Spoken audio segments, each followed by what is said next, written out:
Welcome to Psych for Psychology, a Nystrom & Associates podcast. Our host, Brett Cushing, is a licensed marriage and family therapist at Nystrom. Each week, he talks about all things mental health and therapy with guests, and you get a chance to dive into specific psychology topics that help promote personal development and wellness. And now, your host, Brett. Hello and welcome to another edition of Psyched for Psychology. I am delighted to have, yes, you can kind of hear people cheering in the background. Goes wild. Well, I'm wild with excitement today because I have a good friend of mine and someone whom I respect deeply as an educator, Tom Lee. Tom is, I'm going to have you tell a little bit about who you are and kind of your history in education. And the reason I have Tom here is because I've known Tom for well over a decade, and I know he's really at ground zero with what is happening in our schools. And he's worked with elementary schools as a principal. He's been a principal in middle school. He was two of my kids. I didn't tell you this, Krista. He was principal for two of my kids, actually. Nice. And he was a superintendent down in Waseca, and he's still filling holes as interim principal and superintendent for lots of things. So, Tom, we welcome you, and we really respect. We know you're not a mental health professional, and we know you are boots on the ground right there at ground zero, and we know it can feel like that for teachers, educators, and for kids. So tell us a little bit, how long have you been in education? So I first went to Michigan State University in East Lansing, Michigan. Yay, go Spartans! I knew you had to do that. No Packard cuts today, okay? No Green Bay Packer. Now that you said that, he's Go Vikings, let's win this game. Sorry. Talk about we're going to a different ground zero right now, okay? So, all right, so I started at Michigan State University, and I graduated in 1980. With my undergrad degree, and I knew I was having too much fun, so I decided I wanted to stay and get my master's. But in order to afford going on to get my master's, I became a substitute teacher in Lansing schools in the 1980-81 school year. So that was my first year in education.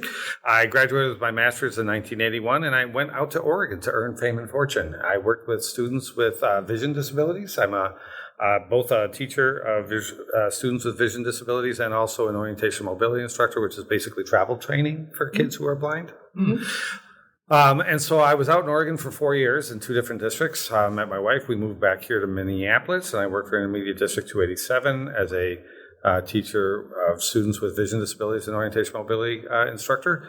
Until 1993, I went to Minneapolis for 2 years as an assistant principal at Bloomington. I was an elementary principal for 12 years, where I first encountered the Cushing children.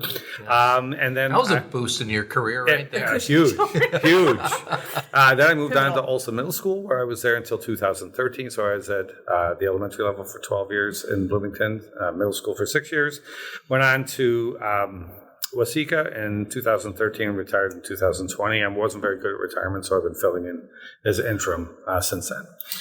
We were talking about how in 2020 the plan was to retire, right? At the beginning of 2020, right? And then we all know what happened next, and so that kind of threw a monkey wrench in your retirement plans. Yep, it did.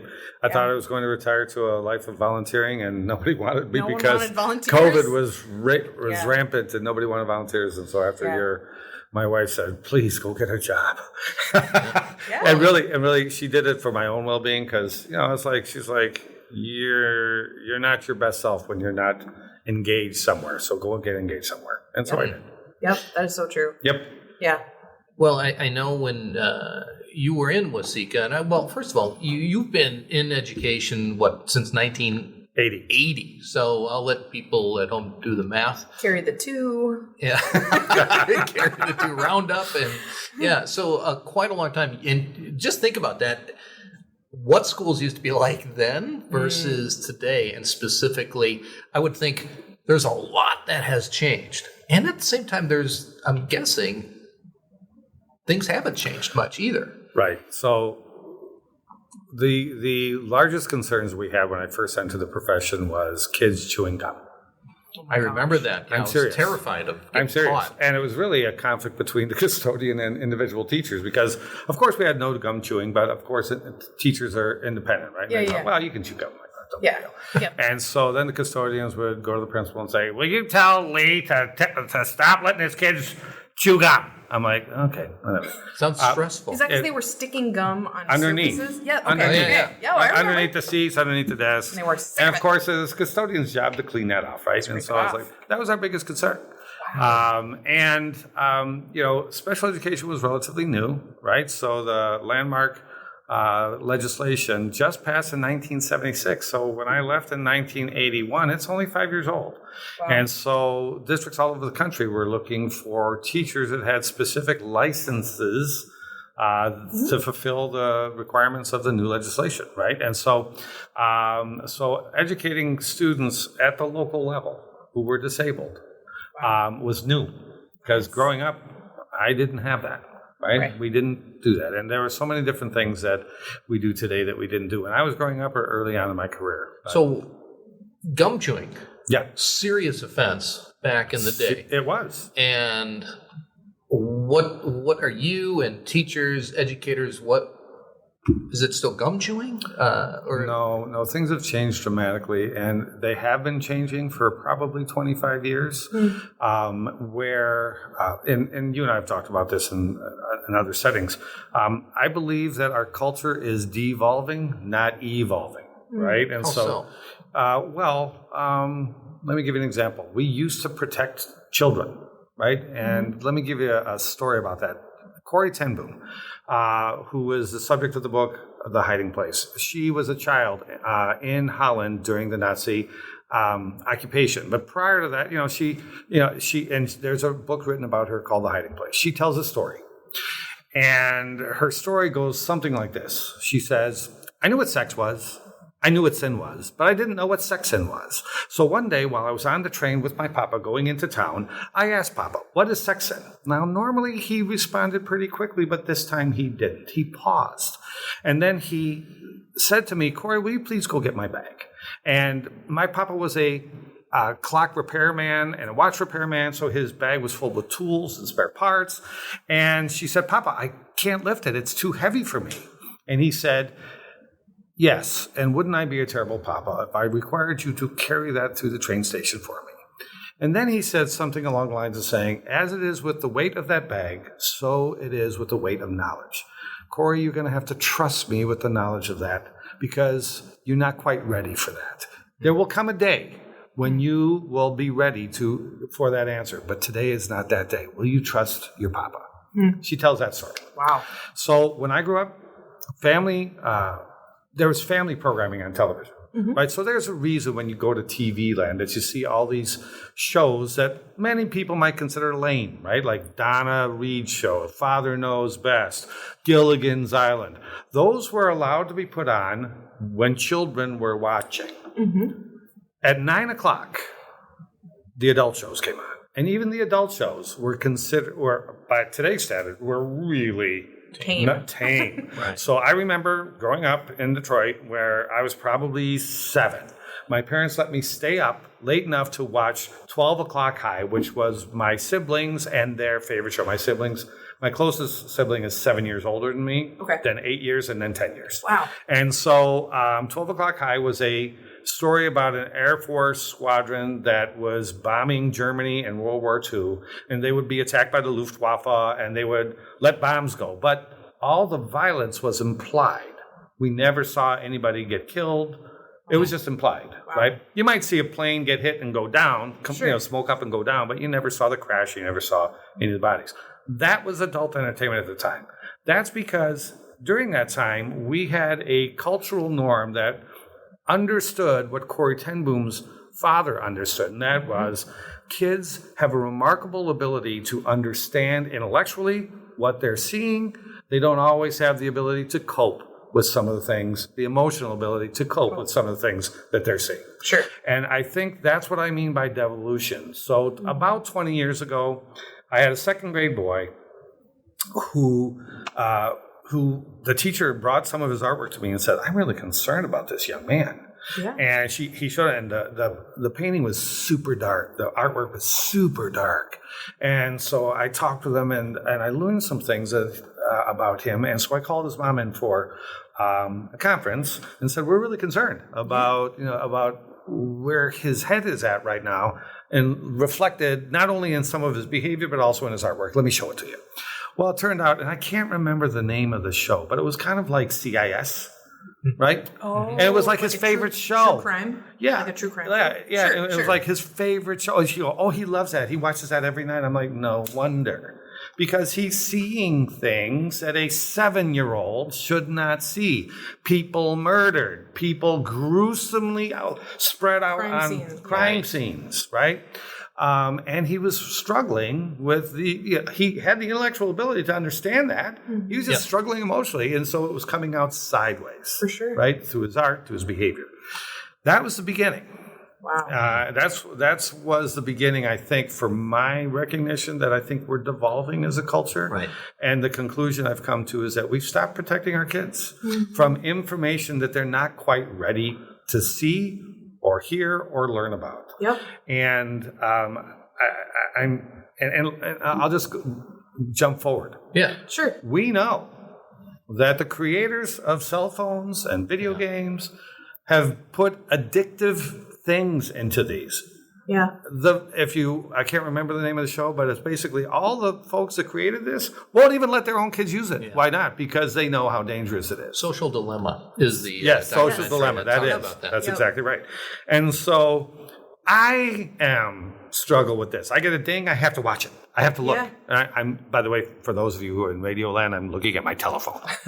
My cell phone, exactly. Yep. Anyway, so right? And so I get distracted by this. Now, when I was growing up and early on in my career, before the onset of our technology, we know that, it's like, I might think Brett's not too cool. Right, and so I might turn. Wait a second. I might turn to my friend Krista, and we might have a couple of other friends with us, and say, "Can you believe what a dork he is?" Whoa! But that all stayed within our friends. Yes, right. Mm-hmm. Nobody tell. Now today, I post something way more insidious than Brett's a dork. And I have 180 followers, and Krista has 180 followers. And between the two of us, we have 250 because some of them are common. But I post it, and now 250 people now see what we think about Brett. In addition to Brett seeing this. Yeah. Now, let's be honest. Which one of us can handle that? I can't. I don't think I could handle that as an adult. I've had some pretty nasty things said about me because when you're a leader, you make decisions. And people don't like it. And people don't like it. And so I had some nasty things said about me in social media or in print media. Mm-hmm. And, I struggle with that, right? I also, my father made us memorize the poem If by Rudyard Kipling. And there's a line in there that says, if you can stand to hear the words you've spoken, twisted by knaves to make a trap for fools. And so I rest in that poem when I see those things where I feel like I'm inappropriately, people are not telling the truth about something I said or something I've done. I can rest in that. But I still struggle with it emotionally. And you're an adult? And I'm an adult. Yep. I'm actually a senior adult. Now imagine you're a 15-year-old and this is happening to you. Mm-hmm. And look, when something's happened to me in social media, it might have been 10 people to an audience of 200. Oh, well, right? Mm-hmm. I'm 15. Now I think the whole world is coming down, right? And so that's an example of what I mean. It's like we're not protecting them from some of these things. And I think, what also happens too is kids, they might post something, maybe not about somebody else, but they might post something and somebody takes offense by it. Yep. You post just the wrong thing and somebody's offended, you lose your entire social network overnight because people ghost you. Now everybody's mad at you. Now everybody's posting these things about you. And I think there's no scientific evidence, but I think it's really intuitive. It's no wonder I'm seeing more and more teenagers today with social anxiety because there is so much at stake. If I say just the wrong thing, I could lose all my friends, and that's their life. Right. And then we might also post something that we think is fabulous, and then we check later and only 3 people have viewed it, and I've only got 2 likes from that. And I'm like, oh my gosh, I better take it down because it's not like Krista posted something and she had like 300 people like it. Right. And so I'm feeling inferior in that. So just think of the social pressure that this device puts on our kids. Well, even the way it changes the way that we communicate with each other. So I have a few clients that are teens, and so I get to hear about, they're always on Snapchat, they're always on Instagram, they're always on TikTok, right? It's like their whole lives are chronicled on those apps. Right. And one of the things that happens is if they get into a spat with a friend, they unadd each other on these platforms, and that's like the end of it. Right. And there's no discussion, there's no closure, there's no communication. It's just like, oh yeah, they unadded me on Snapchat, and that was that. And it's like, whoa, so this has implications for like adult interaction. It's significant. What I'm hearing is when you say we're not protecting our kids, there aren't boundaries in place. We're really lacking. And I'm asking, is this overly simplistic? That we don't have boundaries anymore, like we used to. Right, and there's a recent piece of legislation that was just passed that's basically it's non-exclusionary discipline. So last fall, I should say, I had a second grade boy who went, and he was special needs student, but with emotional diagnosis. Okay. And so he got mad at his pregnant teacher, and he went after her. And he said in word and in deed, I'm going to hurt you and your baby. Okay. Wow. Now, how old? Second grade. Second grade. 7. And so, of course, back then I could say that's inappropriate. We're gonna remove you from the school for a couple of days. Let you think about this because there's got to be a consequence, right? Right. The most recent legislation basically says I couldn't remove him anymore. You can't. It's non-exclusionary. You cannot take him out.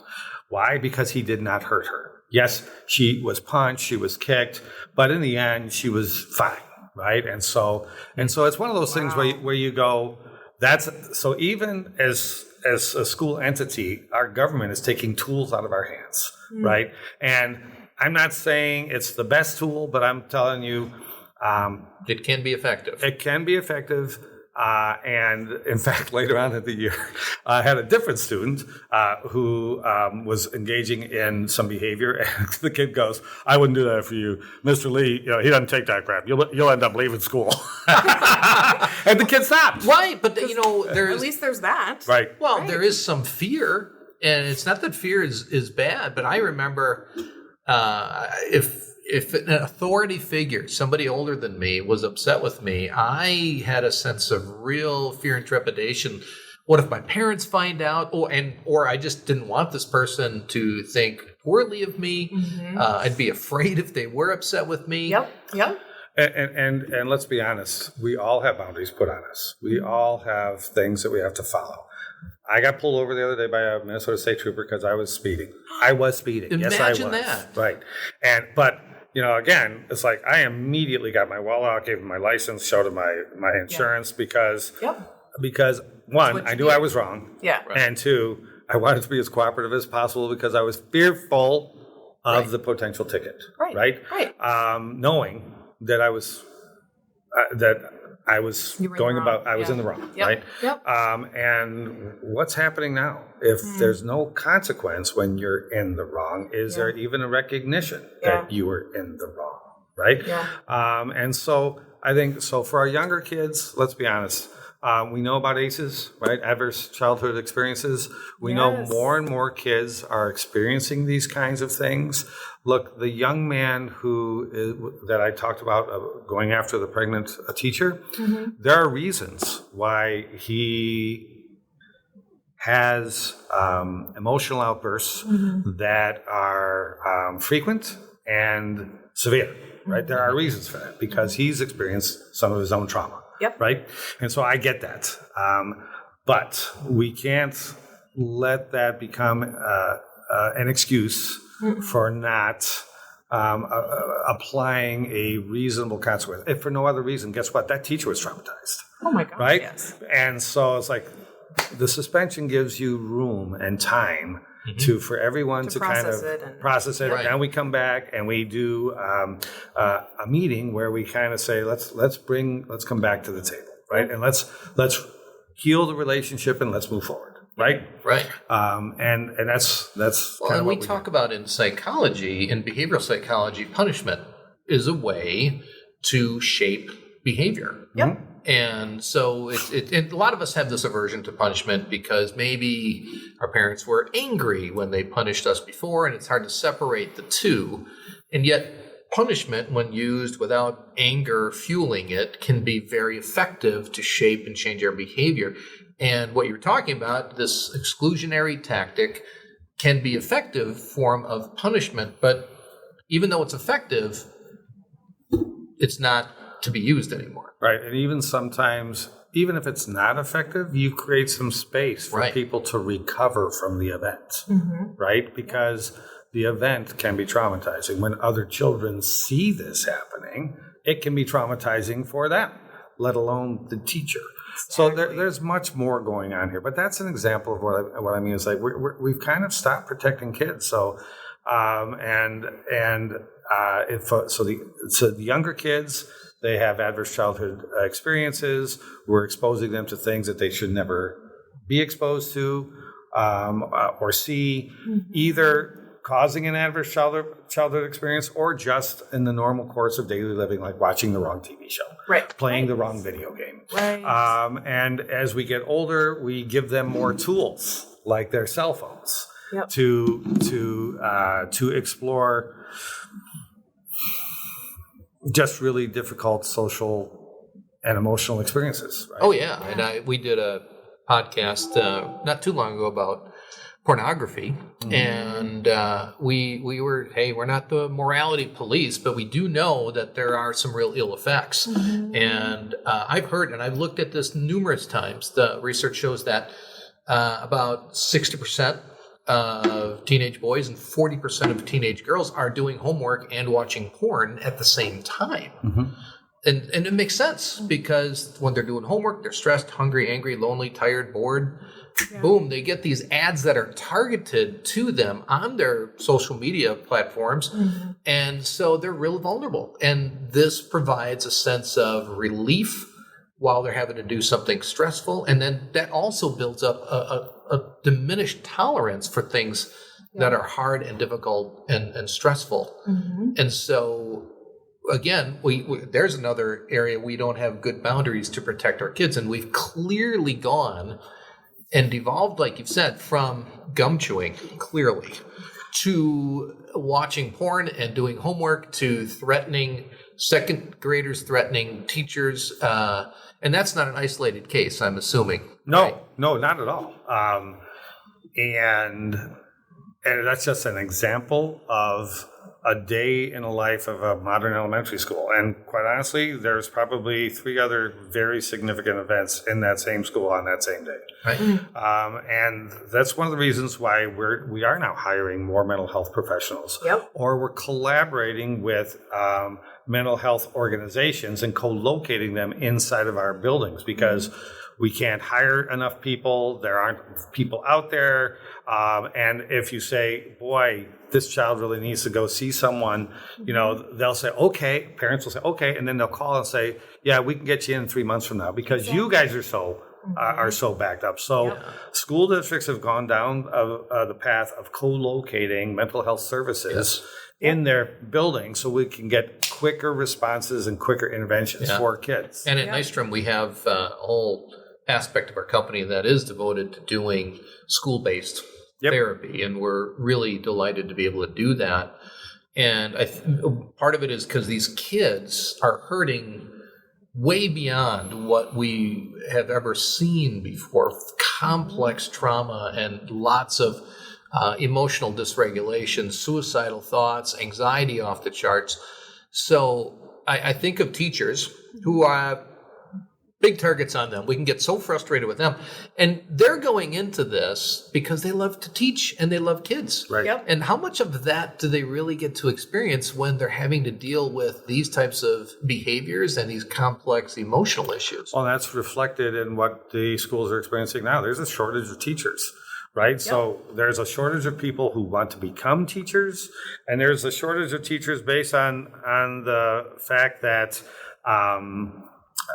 it's getting harder. These jobs are harder than they've ever been before. Yep. And the levels of supports aren't what we would hope them to be, right? And it becomes more and more difficult to actually provide the instruction and see kids grow academically and social emotionally than we have in any time in my 40 plus years of being in education.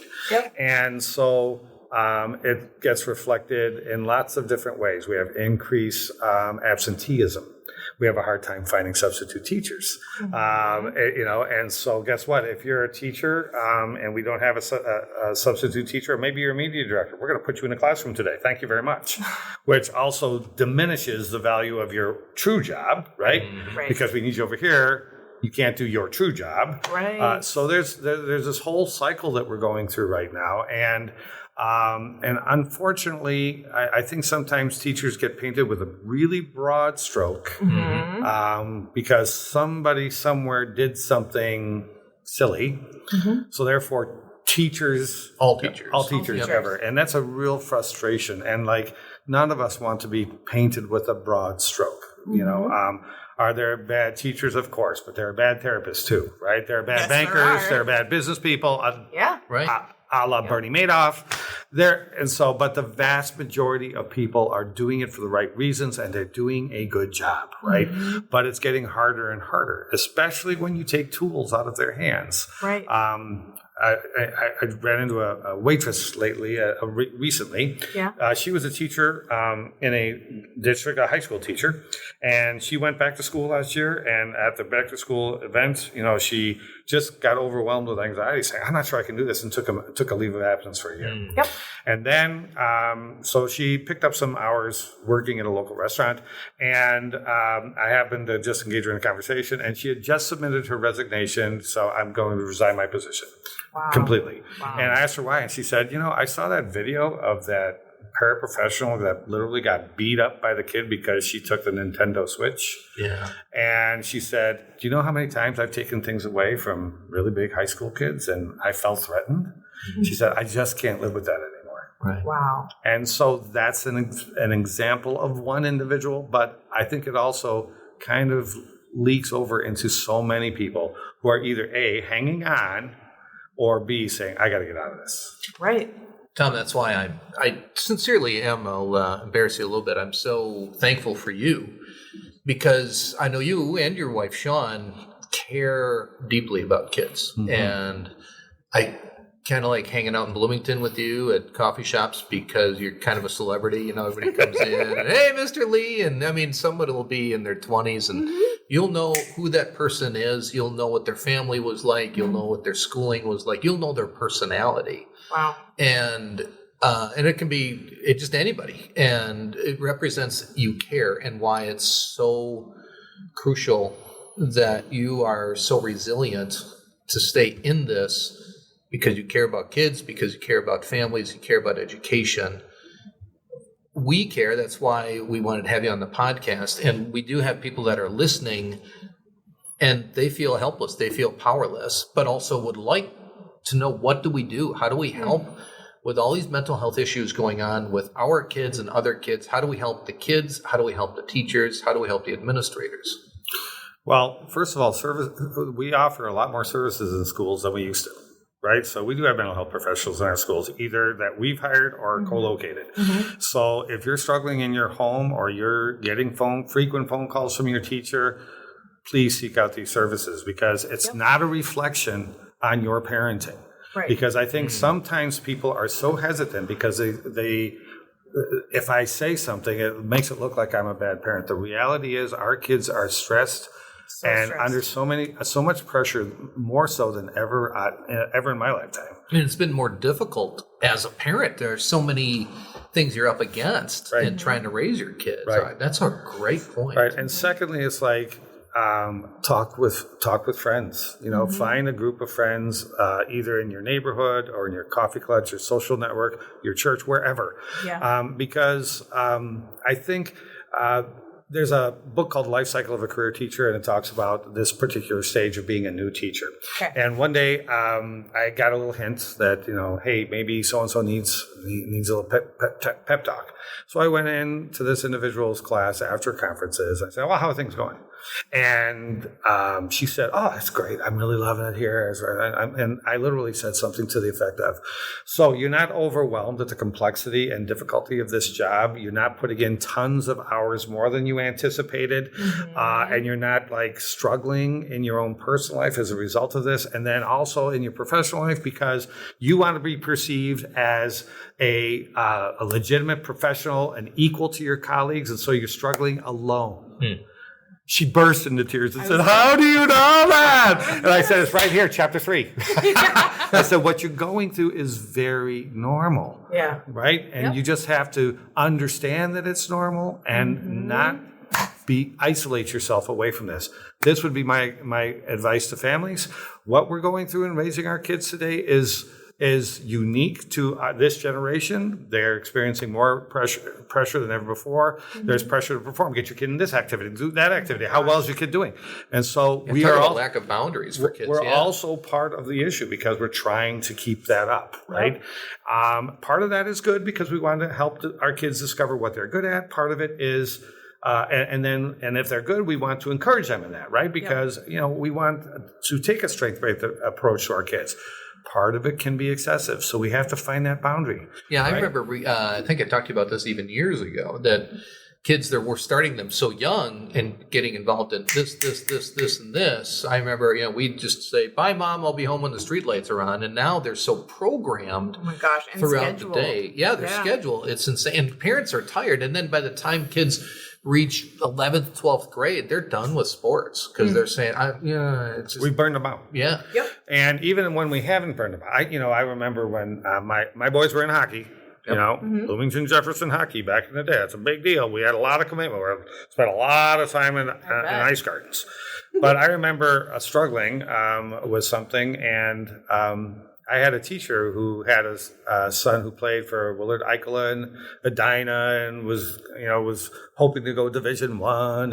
And she said, Tom, you got to realize they all hang up the skates at some point, whether or not it's at the end of peewees or bantams or at the end of high school or at the end of college or at the end of their pros.